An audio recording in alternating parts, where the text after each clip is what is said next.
So we can use that understanding of estimation to examine double-digit multiplication.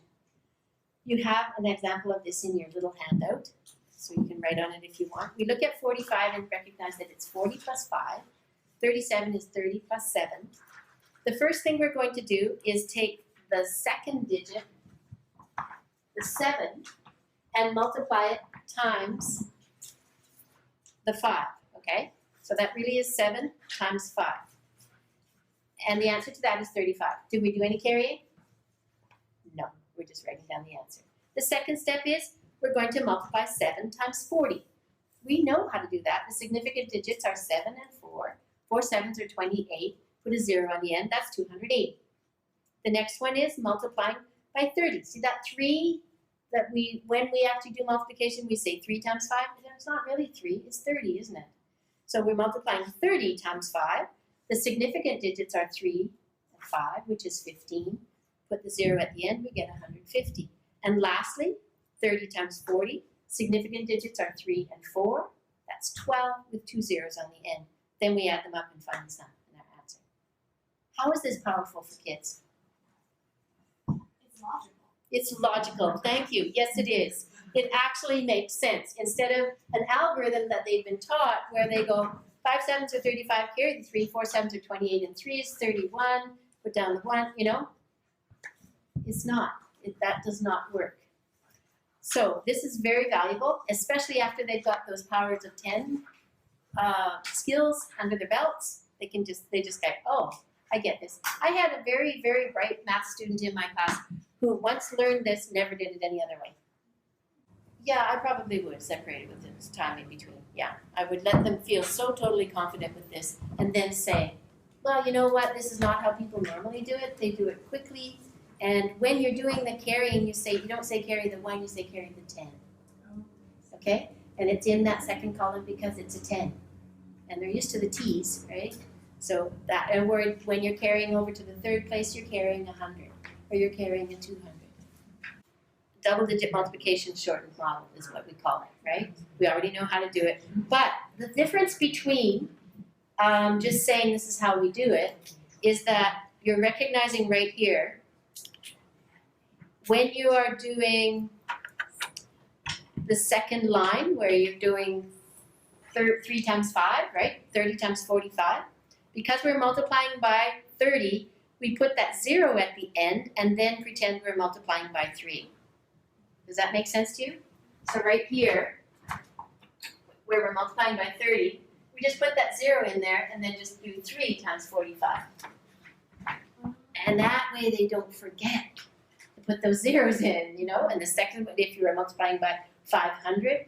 So lots of practice at doing it this way will help them to recognize what that digit actually means. And lots of practice with reading any 3-digit number will help them to recognize that as well. Okay, so I also like to help kids to learn multiplication by looking at numbers in the opposite order from a multiplication question, but looking at the answer, what questions go with those answers. And of course, they're called factors, right? What factor pairs a number has. I'd like you to do a little game right now. Would you take out your cloth with the person? And I would, it just takes some time, but you could meet with your 12 o'clock appointment right now to do this. Let's do it, because otherwise you're not going to have any episodic memory and remember. Okay, this is your activity. Thank you for your attention. The activity I'd like you to do is you take your 2 dice. You can say dice for 2 of them, can't you? Take your dice, please, and roll a number. When you roll a number, you have the choice of adding those 2 numbers together on the dice, or subtracting, or multiplying them. Okay? So you get a number by rolling the dice. Now you use your tiles, 10 tiles you would take, whatever number you got, 10 tiles, and try and find as many different rectangles that you can make with those 10 tiles. What that's going to give you, the dimensions of each rectangle are the factor pairs, right? So what's a big long rectangle we could make out of 10 tiles? 10 times 1, right? So that's 1 factor pair for 10. 1 times 10. What's the next one? 2 times 5. That's the next factor pair. 2 times 5. Are there any more? Would you look at this sheet in your handout, please? The big, heavy handout. This is the factor pairs sheet.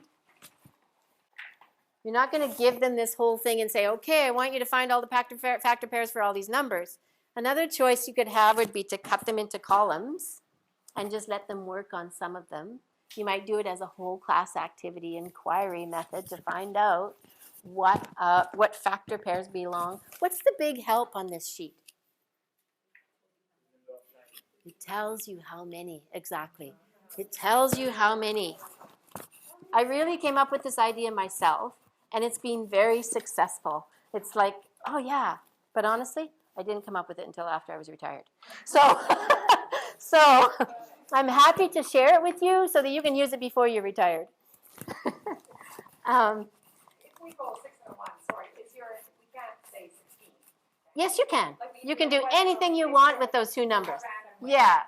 It's just for fun to use the dice because kids like to use dice. You could just go like this. You know, if you want to just choose one, that's not as much fun.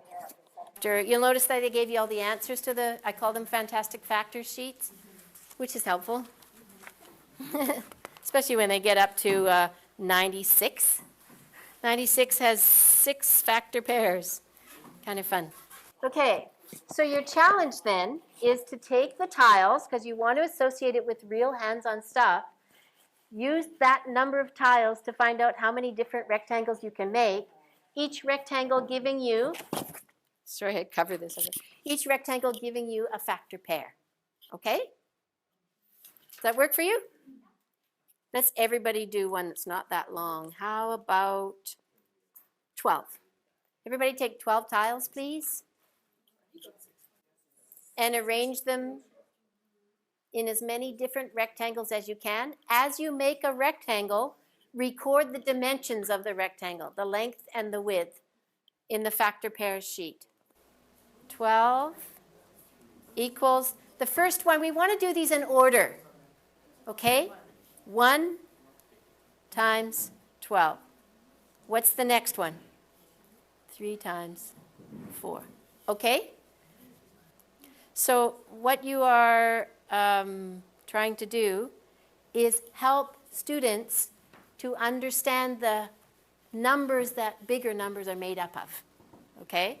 Helps in so much stuff. And you've got a page on here about using multiples and factors to work with fractions. Helps them to reduce fractions, helps them to create equivalent fractions, all right? And it helps them to know their multiplication tables. They just get it. They got 36. Oh, I know that's 2 times 18. 36, I know it's 6 times 6 because I've done it with my hands. So it's going to take time, right? You can't just have one lesson and then they'll all be good at it, right? So there's lots you can do, and you can do it repeatedly, and you can do it for months, just coming back to it. The kids enjoy it. They're making that connection to something that's really fun. Kind of fun. Oh, also there's factor frenzy games where they use that knowledge and they can use it with the sheet in front of them or without it after they already know it. There's 2 factor frenzy games. All right, anything else about this you understand?